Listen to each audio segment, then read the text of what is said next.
കാലം മുതലേ മനസ്സിലുള്ള ആഗ്രഹങ്ങൾ ഒന്ന് ഒന്ന് നായക നടനായിട്ട് വരണം, കുറച്ച് അവാർഡുകൾ മേടിക്കണം, നല്ല നായികമാരോട് ഇതിൽ അഭിനയിക്കണം. ഇതൊക്കെ ആദ്യ കാലങ്ങൾ നടന്നിട്ടില്ലെങ്കിലും പിന്നീട് ഈ ആഗ്രഹങ്ങളൊക്കെ ദൈവം സാധിച്ചു തന്നു. ഇപ്പം നല്ല ഏറ്റവും ഗ്ലാമറസ് ആയിട്ടുള്ള ഒരു നടിയെ കൂടുതൽ അഭിനയിക്കാനും പറ്റി.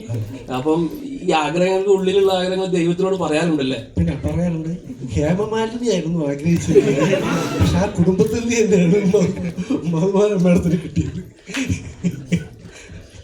അല്ല പണ്ട് കാലങ്ങളിൽ കുറെ സ്ട്രഗിൾ ചെയ്തു. ഇപ്പൊ പക്ഷെ നമ്മൾ പണ്ട് ആഗ്രഹിച്ച കാര്യങ്ങളൊക്കെ ഇപ്പം നേടിയെടുക്കാൻ പറ്റും, അല്ലെങ്കിൽ കിട്ടുന്നുണ്ട് എന്നൊരു ആഗ്രഹിച്ചിരുന്നത് പലതും പുറത്ത് പറയാൻ പറ്റാത്തത്, അതിനുള്ള ധൈര്യമില്ല. അങ്ങനെയുള്ള സമയത്താണ് ആ കോലത്തിലാണ് ആഗ്രഹിച്ചത്. ഇപ്പോഴും അതിലും കോലത്തിലൊന്നും മാറ്റം വന്നില്ല. പക്ഷേ ജനറേഷൻ മാറിയപ്പോൾ അത് എങ്ങനെയോ ഞാൻ അവർക്ക് പാകമാകുന്നൊരു കാലത്തിലേക്ക് വന്നതുകൊണ്ടാണ് ഞാനത് വിട്ടുപോകാതെ ഓരം ചേർന്ന് നിന്നു പോകാതെ തുടങ്ങിയത് കൊണ്ടായിരിക്കാം കൂടെ എത്താൻ പറ്റിയത്. അത് ഈ മാറിയ തലമുറയുടെ സമ്മാനം തന്നെയാണ് കിട്ടിക്കൊണ്ടിരിക്കുന്നത്. ഇപ്പൊ ഇന്ദ്രചേട്ടൻ പറഞ്ഞതിന് ഞാൻ പറയാം. അപ്പം ഇന്ദ്രചേട്ടൻ പറഞ്ഞു ഇന്ദ്രചേട്ടനാണ് ഒരു സൈഡ് അഭിനയിക്കുന്ന പറഞ്ഞാൽ മറ്റേ സൈഡിലുള്ള പല ആൾക്കാരും ഇന്ദ്രചേട്ടൻ ആയതുകൊണ്ട് മാറിപ്പോയി. അങ്ങനെ ചിലപ്പോൾ വരും. അവരെ ആരെങ്കിലും വിചാരിക്കും എല്ലാവർക്കും വലിയ ആർട്ടിസ്റ്റോട് അഭിനയിക്കണമെന്ന് ആഗ്രഹമുള്ളപ്പോഴത്തേക്കും അങ്ങനെ ആയിരിക്കും മിക്കവാറും നടീനടന്മാരെല്ലാവരും അങ്ങനെ കൂടെ അഭിനയിക്കുന്നത് നോക്കുമല്ലോ. അപ്പോൾ അത് നമ്മുടെ ഒരു മോഹം അങ്ങനെ വയ്ക്കുമെങ്കിലും അവരെങ്ങനെ ചിന്തിക്കുന്നറിയില്ല. ചിലർ ആർട്ടിസ്റ്റ് അഭിനയിക്കാൻ ഉള്ളൊരു സാധ്യതയുള്ള ക്യാരക്ടറാണെങ്കിൽ അതൊന്നും നോക്കത്തില്ല.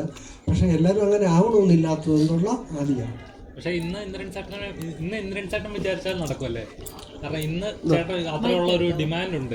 അങ്ങനെ ഒരു കഥാപാത്രത്തെ മലയാളികൾക്ക് അല്ലെങ്കിൽ ഇന്ത്യൻ സിനിമയ്ക്ക് ചേട്ടൻ നൽകിയിട്ടുണ്ട്. ചേട്ടൻ ഇനി ഇന്ദ്രൻ ചേട്ടൻ ഉണ്ടെങ്കിൽ സിനിമയിൽ കമ്മിറ്റ് ചെയ്യാം എന്നൊരു ലെവലിലേക്ക് ആർട്ടിസ്റ്റുകൾ എത്തിയിട്ടുണ്ട്. ഇന്ദ്രൻ ചേട്ടനാണെങ്കിൽ കാരണം അങ്ങനെ ഒരു ലെവലിലേക്ക് എത്തിപ്പെടാൻ ചെറിയൊരു കഷ്ടപ്പാടല്ലല്ലോ.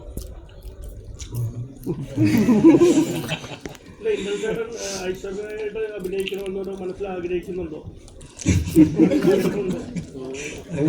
അങ്ങനെയല്ല ജി. എല്ലാ വലിയ ആർട്ടിസ്റ്റോടെയും ചേർന്ന് നിൽക്കണം, അവരുടെ സിനിമയുടെ ഭാഗമാവണം. നല്ല അധികം കണ്ടിട്ടില്ലാത്ത കഥാപാത്രങ്ങൾ കായബലം കൊണ്ട് നമുക്ക് ഒന്നും ചെയ്യാൻ ഉൾക്കരുത്തുള്ള നല്ല കഥാപാത്രങ്ങൾ ചെയ്യണം എന്നുള്ളതാണ്. ഇന്ദ്രൻ ചേട്ടാ, സൂര്യ സാറ് ഇന്ദ്രൻ ചേട്ടനെ പറ്റി വളരെ ബ്യൂട്ടിഫുൾ ആയിട്ടാണ് കുറേ കാര്യങ്ങൾ പറഞ്ഞത്. അത് മറ്റുള്ളവർക്കൊരു ഇൻസ്പിറേഷൻ കൂടിയാണ്. ഇപ്പം കറുപ്പ് ഇറങ്ങിയതിന് ശേഷം ഈ പറയുന്ന പോലെ സോഷ്യൽ മീഡിയയിലാണെങ്കിലും മൊത്തത്തിൽ ഇന്ദ്രൻ ചേട്ടനെ പറ്റിയുള്ള സംസാരങ്ങളും ചർച്ചകളൊക്കെ നടക്കുന്നുണ്ട്. ഇന്ദ്രൻ ചേട്ടൻ്റെ ജീവിതത്തിൽ കറുപ്പിന് ശേഷം എന്തൊക്കെയാണ് സംഭവിക്കുന്നത്? ഇതുവരെ നടന്നതുപോലെ തന്നെയാണോ, അല്ലെങ്കിൽ മാറ്റങ്ങൾ എന്തൊക്കെ ഇപ്പോൾ സംഭവിക്കുന്നുണ്ട്?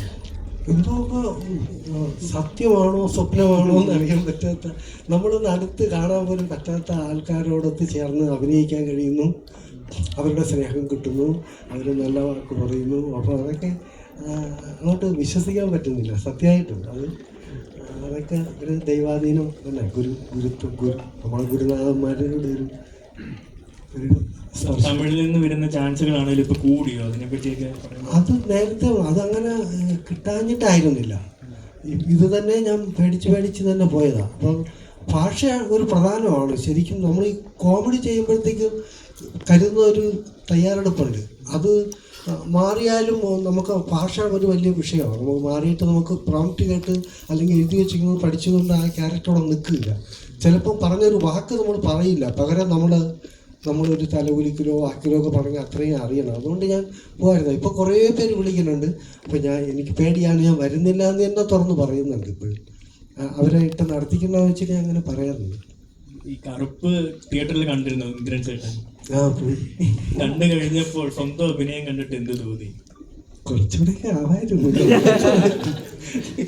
ഇടയ്ക്ക് എവിടെയൊക്കെ ബ്ലാങ്ക് ആയിപ്പോയി. അവിടെ കൂടെയൊക്കെ ഒന്ന് മാറ്റി ചെയ്യായിരുന്നു എന്നൊക്കെ തോന്നി. ജാഫർ ബ്രോ